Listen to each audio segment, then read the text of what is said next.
Hello friends, welcome back to our channel नॉलेजशाला by Nidhi Jain. Friends, अगर आप इस चैनल पे पहली बार आए हैं तो चैनल को सब्सक्राइब कर लीजिएगा। नॉलेजशाला बाय निधि जैन के नाम से हमारा टेलीग्राम चैनल भी है, आप उसे भी ज्वाइन कर सकते हैं। वहाँ पे ऑलरेडी बहुत सारे पीडीएफ आपके साथ शेयर किए जा चुके हैं। आगे और भी मैं इम्पॉर्टेंट पीडीएफ आपके साथ वहाँ पे शेयर कर दूँगी, जो आपको रिविज़न में बहुत हेल्प करेंगे। Friends, I have qualified JRF in management with All India rank. Also, I have qualified NTA NET in commerce with 99.335 percentile score. Friends, strategy के हम ऑलरेडी बहुत सारे वीडियो चैनल पे कवर कर चुके हैं, जिसमें हम स्ट्रैटेजी इम्प्लीमेंटेशन, स्ट्रैटेजी एनालिसिस, बहुत सारी चीज़ें, बहुत सारे फ्रेमवर्क, बहुत सारी थ्योरीज जो कि स्ट्रैटेजिक मैनेजमेंट से रिलेटेड हैं, हम ऑलरेडी चैनल पे कवर कर चुके हैं। आज हम करेंगे स्ट्रैटेजी इवैल्यूएशन। अब हमने स्ट्रैटेजी बना ली, उसको फ्रेम कर लिया, उसका एग्जीक्यूट कर लिया, उसको इम्प्लीमेंट कर दिया। तो अब हम क्या करेंगे, लास्ट में हम इवैल्यूएट करते हैं। जैसे हम बहुत सारी तैयारी करते हैं, फिर हम एग्ज़ाम दे के आते हैं, वो हमारा इम्प्लीमेंटेशन वाला फ़ेज़ होता है, एग्जीक्यूशन वाला फ़ेज़ होता है। उसके बाद हमारे जो मार्क्स आते हैं, वो एनटीए हमें इवैल्यूएट करता है, ठीक है? वो हमें जज करता है। किसी को भी जब हम इवैल्यूएट करते हैं तो हम उसको जज करते हैं, उसके पॉजिटिव और नेगेटिव एस्पेक्ट्स देखते हैं और उसकी वर्थ का पता करते हैं कि वो कितना काबिले तारीफ़ है या कितने हद तक, कितने एक्सटेंड तक उसने सही काम किया है। इवैल्यूएशन हमेशा लास्ट में करते हैं, जब आप प्लान करते हो, इम्प्लीमेंट करते हो या एग्ज़ीक्यूट करते हो, उसके बाद आप इवैल्यूएट करते हो कि जैसा आपने प्लान किया था वैसा ही असलियत में हुआ कि नहीं हुआ। और अगर कोई चीज़ डेविएट हो गई, कोई चीज़ हमारे ऑब्जेक्टिव से भटक गई, हम उतना अचीव नहीं कर पाए, तो उसके क्या-क्या रीज़न्स रहे जिसकी वजह से हम उतना अच्छा अचीव नहीं कर पाए जितना कि हमने इनिशियल फ़ेज़ में स्ट्रैटेजी फ़ॉर्मूलेट करते टाइम सोचा था। तो इवैल्यूएशन, बट ऑब्वियस सी बात है कि कब किया जाएगा? हमेशा लास्ट में इवैल्यूएट किया जाता है। किसी भी चीज़ को इवैल्यूएट लास्ट में ही किया जाता है। जैसे अगर आप एग्ज़ाम की तैयारी कर रहे हैं, तो अभी आप पढ़ रहे हैं, क्वेश्चंस लगा रहे हैं, वीडियो सुन रहे हैं, पीडीएफ्स रिवाइज़ कर रहे हैं, सब कुछ आप अपने एंड पर कर रहे हैं। जब आप एग्ज़ाम देने जाएँगे तब आप इम्प्लीमेंट करोगे इन सारी चीज़ों को जो अभी तक आपने पढ़ा है, आप वहाँ पे अपनी नॉलेज को अप्लाई करोगे, इम्प्लीमेंट करोगे, उसके बेसिस पे क्वेश्चंस एग्ज़ीक्यूट करोगे, उनको आंसर करके आओगे। आंसर करके जब आ जाओगे तो एनटीए आपको इवैल्यूएट करेगा और उसके बेसिस पे मार्क्स देगा। हमेशा लास्ट फ़ेज़ होता है स्ट्रैटेजिक मैनेजमेंट का। In this step, managers try to assure that the strategic choices is properly implemented and is meeting the objectives of the organization. यहाँ पे अब मैनेजर्स क्या करते हैं, ये अश्योर करते हैं, ये सुनिश्चित करते हैं कि जो स्ट्रैटेजिक चॉइस हमने जो बनाई थी वो ढंग से इम्प्लीमेंट हुई कि नहीं हुई, और वो जो ऑब्जेक्टिव्स जो हमने ऑर्गेनाइजेशन के ऑब्जेक्टिव्स को ध्यान में रखकर स्ट्रैटेजी फॉर्मुलेट की थी, उन ऑब्जेक्टिव्स का फुलफिलमेंट हो भी रहा है इस स्ट्रैटेजी से कि नहीं हो रहा। बेसिकली हम स्ट्रैटेजी को जज करते हैं कि क्या उसके पॉजिटिव पॉइंट्स रहे, कितने हद तक, कितने एक्सटेंड तक उसने उन ऑब्जेक्टिव्स को फुलफिल किया, मीट किया, और अगर वो नहीं कर पाई तो आगे जो हम स्ट्रैटेजी फॉर्मुलेट करेंगे उसमें हमें क्या-क्या चेंजेस करने पड़ेंगे।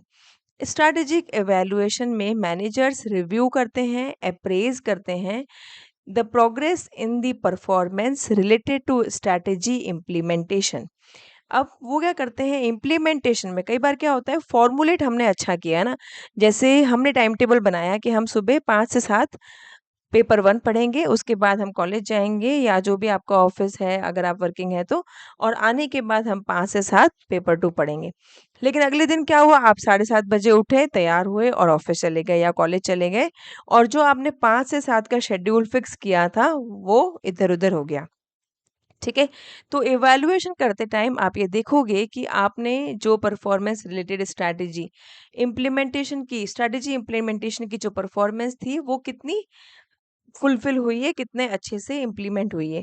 उसको रिव्यू करोगे, उसको चेक करोगे और अप्रेज़ करोगे प्रोग्रेस को कि भई अगर अच्छे से इम्प्लीमेंट हुई है तो प्रोग्रेस हुई है, तो हम उसको अप्रेज़ करते हैं ना, उसकी तारीफ़ करते हैं और कहते हैं कि भई ये स्ट्रैटेजी अच्छे से बनी थी और अच्छे से इम्प्लीमेंट हो गई। Try to find out the deviations of actual performance from the chosen strategy that has been put into action, and then take appropriate actions for making the strategy work. अब कई बार क्या होता है, कुछ कारण की वजह से हमारी जो स्ट्रैटेजी जो हमने बनाई थी, उसमें कुछ डेविएशन आ जाते हैं। जैसे सपोज़ करो कि हमने सोचा था कि 500 यूनिट्स बनानी है, लेकिन हम 400 ही बना पाए। तो अब ये जो 100 यूनिट का जो गैप है, हम उसको फाइंड आउट करेंगे कि ये क्यों हुआ, ठीक है? और ये देखेंगे कि अगर ये गैप आ गया है, तो इसको सही करने के हम क्या-क्या एक्शन ले सकते हैं, जिससे हमारी जो 500 यूनिट वाली स्ट्रैटेजी है, वो काम कर जाए। Strategy evaluation is one kind of follow through on strategy. ये क्या है? फॉलो थ्रू है। आप वापस से बैक में जाते हो, फॉलो करते हो, देखते हो कि क्या-क्या डेविएशंस आए, कितने हद तक अचीव हुआ और कितनी चीज़ें हमारे ऑब्जेक्टिव को अचीव करने में फुलफिल नहीं हो पाई। ठीक है? बेसिकली फीडबैक तरीके से है ना, फीडबैक कंट्रोल है कि हम वापस स्टेप 1 पर जाते हैं और देखते हैं कि हमें क्या-क्या चेंजेस करने हैं। It requires an effective computerized information system for providing managers with timely feedback in order to enable them to promptly act on the data. अब कई बार क्या होता है, जब मैनेजर स्ट्रेटेजी को इवैल्यूएट करने बैठता है, तो उसके पास पूरा डेटा ही नहीं होता। तो इसके लिए हमें क्या चाहिए, एक कंप्यूटराइज्ड इंफॉर्मेशन सिस्टम चाहिए, क्योंकि कंप्यूटराइज्ड इंफॉर्मेशन सिस्टम बायस नहीं होता, वो प्रॉपर ऑब्जेक्टिव होता है, बायस फ्री होता है। इसीलिए तो आपका एग्जाम भी अब कंप्यूटर पे होता है, उसमें बायसनेस नहीं आती। नहीं तो आप क्या कर सकते हो, आप ओएमआर को खाली छोड़ सकते हो, बाद में फिल कर सकते हो। लेकिन जब आप कंप्यूटर पे बैठ के एग्जाम देते हो, ऑनलाइन एग्जाम देते हो, तो वहाँ पे ये सारी चीज़ें बिल्कुल नहीं होती हैं, क्योंकि 3 घंटे बाद आपका पेपर ऑटोमेटिकली वहाँ से स्क्रीन से गायब हो जाएगा। आप बाद में उस पेपर को एक्सेस नहीं कर सकते। अगर कोई क्वेश्चन आपने अनअटेम्प्टेड छोड़ दिए हैं, तो वो वैसे ही रहेंगे, आप दोबारा उनको अटेम्प्ट नहीं कर सकते टाइम पूरा होने के बाद।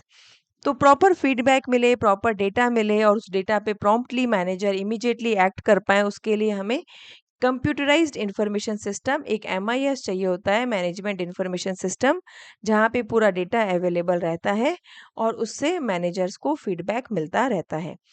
Process of strategy evaluation. Evaluation का प्रोसेस क्या होता है? सबसे पहले आप क्या फिक्स करते हो, बेंचमार्क ऑफ परफॉर्मेंस। मैंने आपको पहले भी बताया था कि बेंचमार्क क्या होता है, जो आपकी इंडस्ट्री में या आपसे रिलेटेड एरिया में जो बेस्ट काम कर रहा है, उसको आप अपना टारगेट लेकर चलते हो।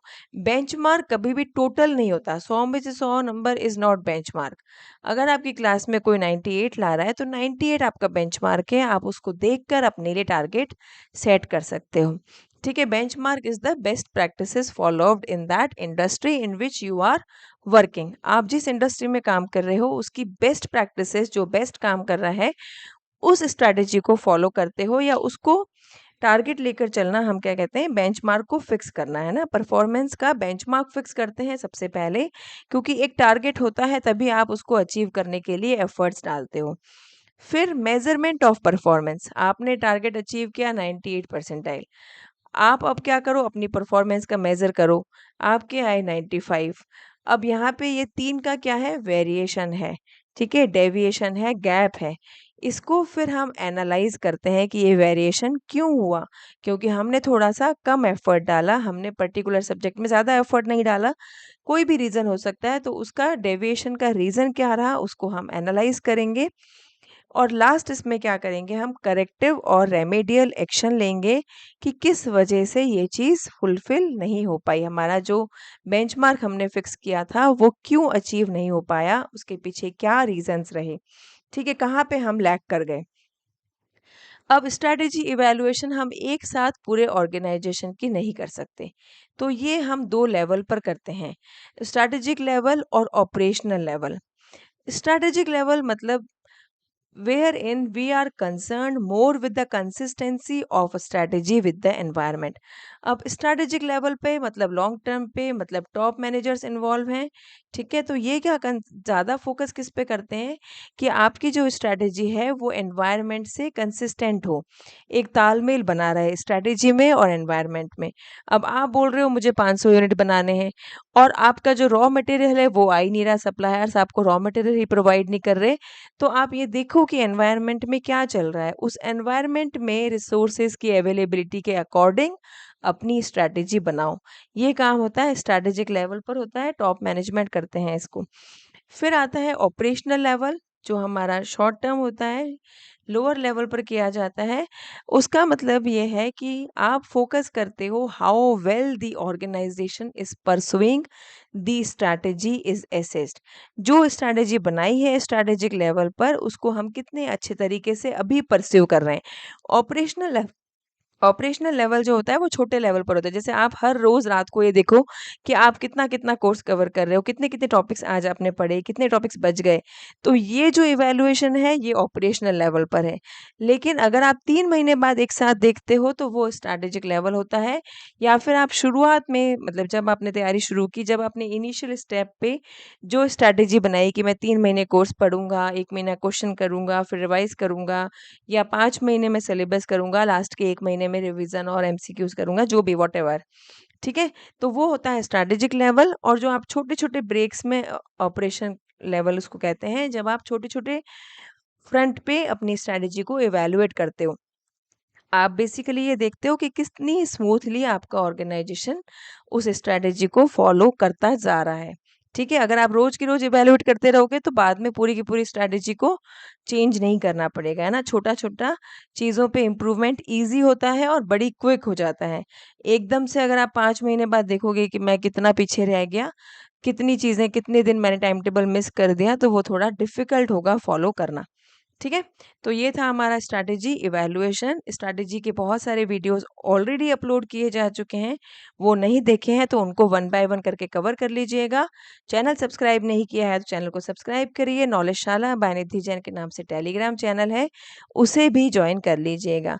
पैनिक मत करिए फ्रेंड्स, आराम से ईज़ी गोइंग करके करिए, क्योंकि ऑनलाइन एग्ज़ाम है। अगर आप पैनिक कर गए तो छोटी-छोटी चीज़ों से आपका बहुत बड़ा नुकसान हो जाएगा, क्योंकि वहाँ पे आप आपके पास बहुत सारे रीज़न्स होंगे जिनसे आप पैनिक कर सकते हो। कभी आपका सिस्टम अटक जाएगा, कभी आप क्वेश्चन को मार्क फॉर रिव्यू डाल दोगे, कभी आपका एग्ज़ाम लेट शुरू होगा, ठीक है? वहाँ पे जो एम्बियंस होगा वो आपको पैनिक करेगा। तो अगर आप जितना काम रखेंगे अपने आप को, उतने ही अच्छे नंबर आप एग्ज़ाम में ले पाएँगे।